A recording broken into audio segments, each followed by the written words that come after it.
저와 여러분은 발전하기를 바랍니다. 발전하지 않기를 바라는 사람은 한 명도 없을 것입니다. 저희 교회가 이렇게 있죠. 우리 교회가 발전하고 성장하기를 우리는 기도합니다. 그렇죠? 우리의 아이들이 그대로 머물러 있는 거를 부모는 좋아하잖아요. 성장하고 크고 예전에는 부모에게 의지했던 것들을 이제 스스로 할 수 있고 스스로 결정하고 어떤 것을 해나갈 수 있게끔 커가기를 바랍니다. 그런 습성 때문에 그런지 인간이 있는 곳에는 문화가 만들어지고 문명이 만들어지고 그 문명은 발전합니다. 발전하고 발전합니다. 근데 이 발전에 두 가지가 있지요. 좋은 것으로 쭉 발전해가는 곳도 하는 반면에 안 좋은 것으로 계속 길을 잘못 잡아가지고 오히려 더 발전하지 않는 게 발전하지 않은 것보다 훨씬 더 못한 그런 상황을 맞이할 때도 있습니다. 이것은 변화인 것이죠. 그래서 좋은 것을 우리가 얻기 위해서 사람들은 많이 노력하고 저와 여러분도 우리의 삶을 더 좋은 것을 얻기 위해서 굉장히 많이 노력합니다. 믿음도 그러합니다. 믿음도 반드시 발전해야 합니다. 그것을 우리는 성장이라고 말합니다. 또 성장이라고 하기도 하고 우리 교회에서는 성숙이라고 말을 합니다. 그래서 성장하고 성숙해 가는 믿음이 좋은 믿음이에요. 또 하나님께서도 바라는 믿음이 그런 믿음입니다. 오늘 사도 바울이 고린도후서 4장에서 하나님께 대한 자신의 직분받음에 대해서 말하면서 우리에게 말씀하시는 것입니다. 그리고 그것이 어떤 것인지를 말하는데요. 성장하는 좋은 믿음은 가장 먼저 어떤 것을 할 수 있는 하는 믿음이 하나면요. 하나님을 아는 믿음이어야 하는 것입니다. 4절 5절에 보니까 그리스도의 영광의 복음의 광채가 비치지 못하게 함이니 그러면서 그리스도는 하나님의 형상이라고 말합니다. 5절에 보니까 우리는 우리를 전파하는 것이 아니요 오직 그리스도 예수의 주 되신 것과 예수를 위하여 우리가 너희의 종된 것을 전파한다 라고 말을 해요. 여러분 이것의 중요한 것은요. 하나님이 누구인지 사도 바울은 정확하게 알고 있다는 것입니다. 하나님을 여러분 아시나요?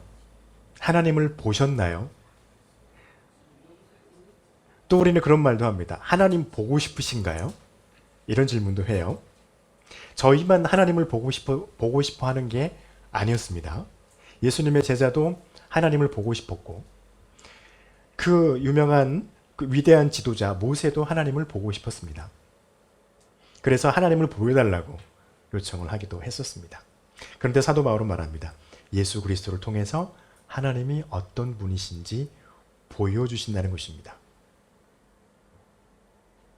요한복음 14장에 나와 있는 말씀이죠.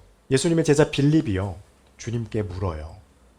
주님이 어디로 가는지 우리는 잘 모르겠는데 하나님께서 주님이 하나님을 우리에게 보여주신다면 좋겠습니다. 라고 말을 하거든요. 그래서 주님께서 이렇게 말씀하십니다. 예수님께서 이르시되 빌립아 내가 이렇게 오래 너희와 함께 있었으되 내가 나를 알지 못하느냐 나를 본 자는 아버지를 보았거늘 어찌하여 아버지를 보이라 하느냐. 나를 본 자는 누구를 보았다고요? 하나님을 보았다. 무엇인가요? 하나님의 모습을 보았다는 건가요? 아니에요. 하나님의 모습을 보았다는 것이 아닙니다. 무엇을 본 것일까요? 하나님의 성품을 보았다는 것입니다. 하나님의 성품은 어떻습니까? 인간이 하나님의 율법을 어겨서 그것에 대한 정죄를 받고 처벌을 받아야 될 인간들을 하나님이 구원하시기 위해서 육신을 입고 예수 그리스도로 이 땅에 오셨어요. 그리고 그것으로 끝나지 아니하고 하나님의 말씀을 가르친 것으로 끝나지 아니하시고 어떻게까지 하셨습니까? 자기의 육신의 목숨을 십자가에 그냥 내주었어요. 무엇을 위해서요? 믿는 자에게 구원을 얻게 하기 위해서. 이게 얼마나 큰 은혜입니까? 우리가 계속해서 주일날 말씀을 보았지만 인간의 능력으로는 인간이 하나님 앞에서 구원을 얻을 수 없어요. 절대로 못해요. 할 수가 없어요. 왜냐하면 우리는 능력이 안 되거든요. 그런데 하나님이 그 능력 안 됨을 아시고 육신을 입고 이 땅에 오셔서 그 능력의 안 됨의 능력이 되게 되셨어요. 예수님이 십자가에서 죽고 죽음에 계셨다가 부활하시고 승천하신 것 때문입니다. 그런데 아까 5절에서 봤잖아요. 4절에서 봤잖아요. 그 중에 이 세상의 신이 믿지 아니하는 자들의 마음을 혼미하게 하여 무엇을 못 보게 하나요? 그리스도의 영광의 복음의 광채가 비치지 못하게 하고 있다. 하나님께서는요, 저와 여러분의 믿음이, 모든 사람들의 믿음이 성장하는 좋은 믿음이 되기를 원하십니다. 그래서 하나님을 먼저 발견하기 원하세요. 그런데요, 세상에서 하나님에게 이미 심판받아서 멸망으로 갈 그 사단은 그것을 하지 못하도록 막고 있다는 거예요. 그래서 저와 여러분의 마음을 혼잡하게 하고 저와 여러분의 생각을 복잡하게 만들어서 또 저와 여러분의 상황과 환경을 굉장히 복잡하게 만들어서 우리의 마음을 굉장히 힘 빼게 해서 결국에는 하나님이 계실까? 하나님이 계신다면 왜 이렇게 우리가 힘들까? 라고 하는 생각으로 하면서 하나님을 점점 잊어가게 만들어요. 세상의 과학이 말하는 게 그게 진리야. 눈에 보이지 않는 것은 존재하지 않아. 라고 하는 허망한 마음과 생각을 갖게 하고 그것이 진리인 것이냐? 그것에 빠지게 만드는 게 사탄입니다. 그런데요, 이 사탄의 전략은요, 굉장히 능력이 있거든요. 굉장히 능력이 있어요. 그런데 참 재밌습니다. 예수님을 믿는, 하나님을 발견하고 예수 그리스도를 믿게 되면 그게 깨져요. 정말 신기한 일입니다. 예수 그리스도를 발견하면요, 그들이 지금까지 의지해왔던, 예수님과 하나님 외에 의지해왔던 모든 것들이 다 깨져나간다는 게 굉장히 신기할 일입니다. 하나님의 영광의 빛이 그 사람에게 비치면요, 그동안에 가려져 왔던 가짜였던 것들이 가짜인 것을 정말로 깨닫게 된다는 것입니다. 왜 그랬을까요? 주님께서 말씀하십니다. 요한복음 16장 33절에서 세상에서 너희가 환난을 당할 것이나 담대하라는 거예요. 환난은 어떤 환난입니까? 우리 육신의 생명을 위협받는 환난일 수도 있습니다. 실제로 초대교회 성도들은 그렇게 죽어갔으니까요. 순교를 했으니까요. 그러나 저와 여러분이 살아가는 이 세상에서, 특히 대한민국에서 우리의 목숨을, 주님을 믿는 것 때문에 우리의 목숨을 위협하는 자들은 없어요. 여기서 말하는 환난은 어떤 의미의 환난일까요? 하나님을 잊어버리게 하는 사탄과의 싸움이에요. 그 싸움에 어떻게 하라고요? 담대하라고요. 왜요? 내가 세상을 이기었노라. 세상은 무엇입니까? 정말 저 바깥 세상이 아니죠. 사탄이잖아요. 내가 사탄을 이겼으니 너희는 담대하라는 거예요.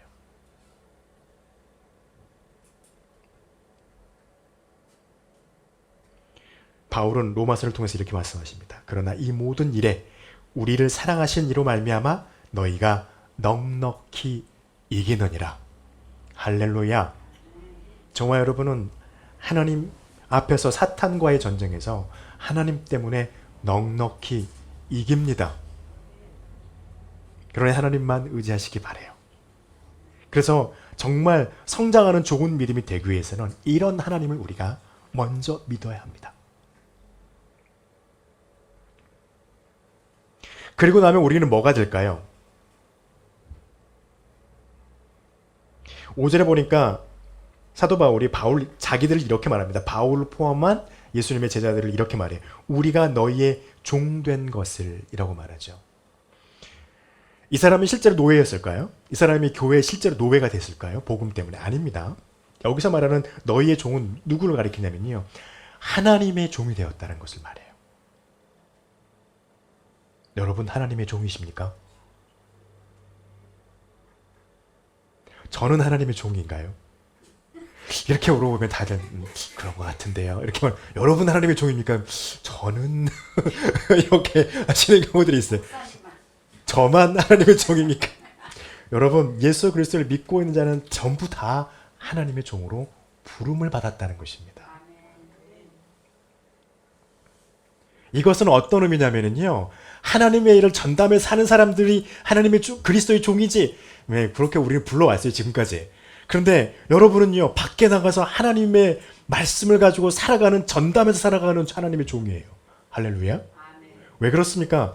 하나님 예수 그리스도의 종이라는 것은요, 어떤 거냐면 우리 안에, 우리의 생각에, 우리의 삶에 하나님께서 주신 것을 담고 있는 보배로운 그릇이 됐기 때문이에요.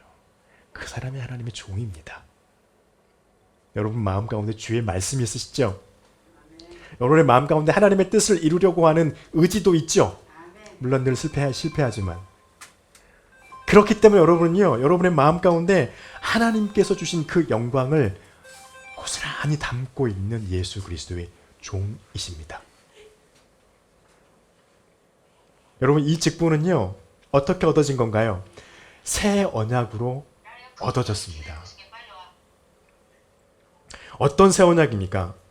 예수 그리스도께서 십자가에서 못 박혀 돌아가신 것으로 인해서 언약을 세우셨어요. 그로 인해서 우리가 하나님의 예수 그리스도의 종이 되었습니다. 그리고 그로 인해서 주님은 어떻게 되셨나요? 우리의 중보자가 되어주셨어요. 그래서 그냥 중보자도 아니고 영원한 중보자가 되어주셨습니다.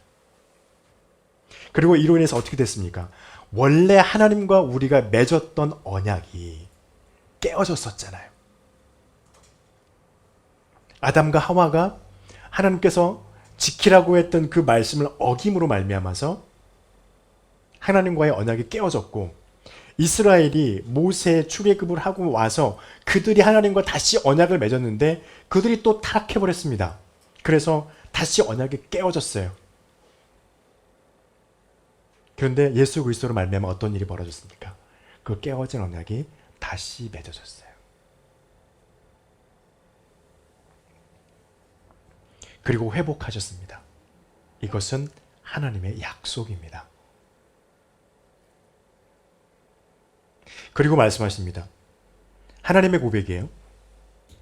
나는 너희의 하나님이 되고 너희는 나의 백성이 되리라. 할렐루야. 예레미야가 그렇게 선포합니다. 너희가 나의 말을, 나의 법을 너희의 마음에, 너희의 생각에 기록하고 그것을 두면 나는 그들의 하나님이 되고 그들은 나의 백성이 될 것이라. 그렇게 말씀하십니다. 그래서 우리가 좋은 믿음은 어떤 거예요? 나는 누구의 종이다? 네, 따라해 봅시다. 나는 그리스도의 종이다. 다시 한번. 나는 그리스도의 종이다. 왜요? 여러분의 안 가운데 하나님의 영광이 담겨 있는 나는 보배로운 그릇이에요.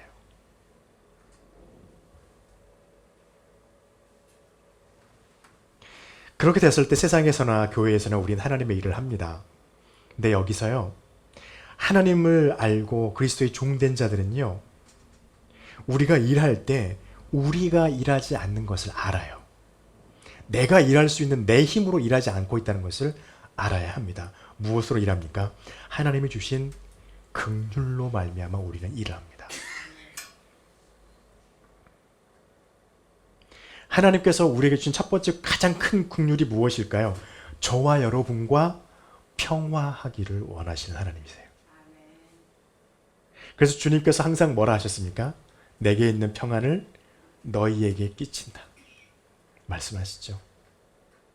주님께서 찾아오셔서 제자들에게 말씀하실 때 너희가 평안하냐 말씀하세요. 하나님은 저와 여러분과 함께 평안하기를 원하십니다. 그 평안을 누리는 저와 여러분 되시기 바랍니다. 그리고 난 다음에 어떻게 합니까? 하나님께서요, 여러분의 생각 속에, 우리의 삶 속에 하나님의 뜻을 이루신다는 거예요. 우리가 이루는 게 아니라 하나님께서 이루신다는 겁니다. 성경 어디를 읽어봐도요, 우리가 하나님의 뜻을 이룬다는 말은 없어요. 성경 어디를 읽어봐도요, 하나님께서 이것을 이루시리라는 말씀은 가득합니다.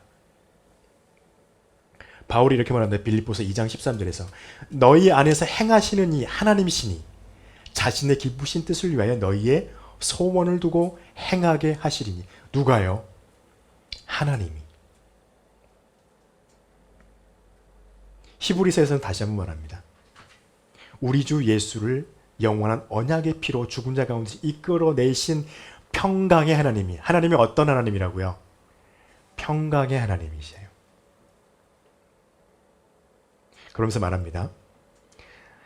모든 선한 일에 너희를 온전하게 하사 자기 뜻을 행하게 하시고 그 앞에 즐거운 것을 예수 그리스도로 말미암아 우리 가운데서 이루시기를 원하노라. 누가 이루시나요? 우리가 이루는 게 아닙니다. 하나님께서 이루신다고 말하고 있습니다. 그래서요, 우리가 하나님을 알고 예수 그리스도의 종이 되면 그리스도께서 세우신 새 언약으로 하나님 앞에 회복을 얻고, 그리고 난 다음에 주님이 주시는 평강의 그 긍휼로 말미암아서 하나님의 일을 우리의 삶 가운데 이루어 가게 하신다는 것입니다. 그러면 무슨 일이 벌어질까요? 마음의 수건이 걷어집니다. 굉장히 중요합니다. 믿음 안에는요, 우리의 믿음이 있는 우리의 마음 속에는요, 수건이 늘 가려질 가능성이 언제나 있어요. 그런데 그 수건을 벗어야 하는데 그 벗을 수 있는 방법은 좋은 믿음이 되는 것이거든요. 그러기 위해서는 우리가 해야 될 게 뭐냐면, 믿음, 하나님의 뜻이 우리에게 전해졌을 때 버려야 할 것을 버려야만 합니다. 믿음에는요, 버릴 수 있다면 버려보세요 라고 하는 이런 권고는 없어요. 버려야 될 것은 버려야 합니다. 그러니까 다만 우리가 기억해야 될 것은, 우리가 버려야 할 것을 버릴 때 단 한 번의 행위로 버릴 수 없는 것이 우리 안에는 태반으로 많다는 것입니다. 그래서 버려가야 돼요. 하나씩 하나씩 버려가야 돼요. 그런데 이것을 우리 스스로는 할 수 없어요. 우리는 우리 자신을 이길 수가 없기 때문입니다. 우리는 우리의 욕망을, 스스로의 욕망을 이길 수가 없어요. 누구 때문에 가능할까요? 우리가 예수님 안에 들어와야만 그게 가능해져요. 어떻게 해요? 성령을 통해서 하나님이 우리를 자꾸 그렇게 하게 만드십니다. 성령을 통해서 그것을 하실 수 있도록 우리를 이끌어 가십니다. 이것은 무엇과 같은 것이냐면요, 주님께서 누가복음 5장에서 말씀하신 그 비유와 같아요. 주님께서 저와 여러분을 새 옷 조각으로 만들었어요. 저와 여러분을 이제 옛날에 묵혀놓은 포도주가 아니라 새 포도주로 만들어 놓으셨어요. 그럼 저와 여러분에게 필요한 것은 무엇인가요? 우리가 붙어야 할 우리의 옷은요, 헌 옷이 아니라 새 옷이에요. 우리가 부어져야 될 부대는요, 헌 부대가 아니라 새 부대여야만 해요. 그래서 주님께서 그러시죠. 새 옷 한 조각을 찢어서 낡은 옷에 붙이면 그런 자는 없다는 거예요. 왜요? 그렇게 하면 낡은 옷이 찢어질 것이니까. 그리고 새 포도주를 낡은 부대에 넣지 아니하고 새 포도주는 새 포도주에 붓는다는 거예요. 이것은 무엇을 말합니까? 하나님께서 우리로 하여금 주시는 이 은혜와 긍휼은요, 그동안에 우리가 가져왔던 옛날 것들로는 담을 수 없는 그릇이라는 거예요. 담을 수 없는 보배라는 거예요. 그래서 골로새서에서 그럽니다. 바울이 옛사람과 그 행위를 벗어버리고 새 사람을 입으라. 어디까지요? 자기를 창조하신 이의 형상을 따라서 지식에까지 새롭게 하심을 입는 자가 되라. 골로새서 3장 8절 10절 말씀입니다. 다 바뀌라는 거예요. 여러분, 우리가 벗어야 할 건 무엇인가요? 옛 사람과 옛 행위예요. 하나님의 말씀을 우리가 깨달았습니까? 깨달아졌습니까? 그렇다면 예전에 그렇지 못했던 나의 모습을 버려가야 돼요. 그 모습과 멀어져 가야 돼요. 하나님의 말씀 때문에 우리의 습관이 잘못되어진 것들이 깨달아지고 얻어졌습니까? 그렇다면 그것들을 천천히 그것들과 멀어져 가야 돼요. 그리고요, 하나님의 진리를 아는 것이, 그렇기 때문에 하나님의 진리를 아는 것이 우리 마음에 가려져 있는 수건을 벗게 할 수 있는 유일한 길입니다. 이것은 무엇을 의미하냐면요. 저와 여러분이 하나님의 사람이 된 것은 나에게 있는 것이 아니라 하나님에게 있다고 하는 것을 고백하는 믿음의 행위이기 때문입니다. 그래서 우리는요, 어떻게 해야 되나요? 하나님의 진리를 알아가야 돼요. 그러면 그것을 더 깊이 있게 깨닫게 될 거니까요.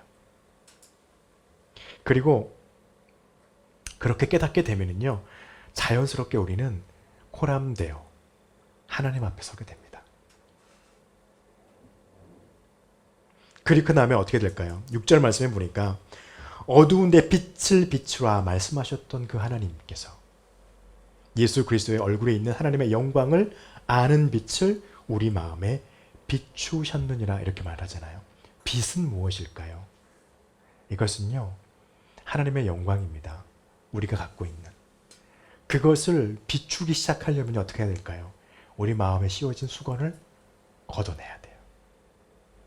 그렇게 되면요, 그것을 다른 사람들에게 자연스럽게 비춰지게 되어집니다.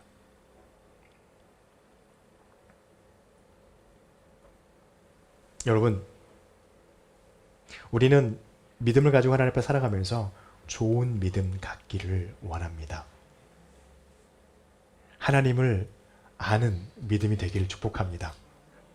내가 하나님의 종, 예수 그리스도의 종 되어서 하나님의 것을 가지고 있는 보배로운 그릇인 것임을 알고 고백하는 믿음 되길 바랍니다.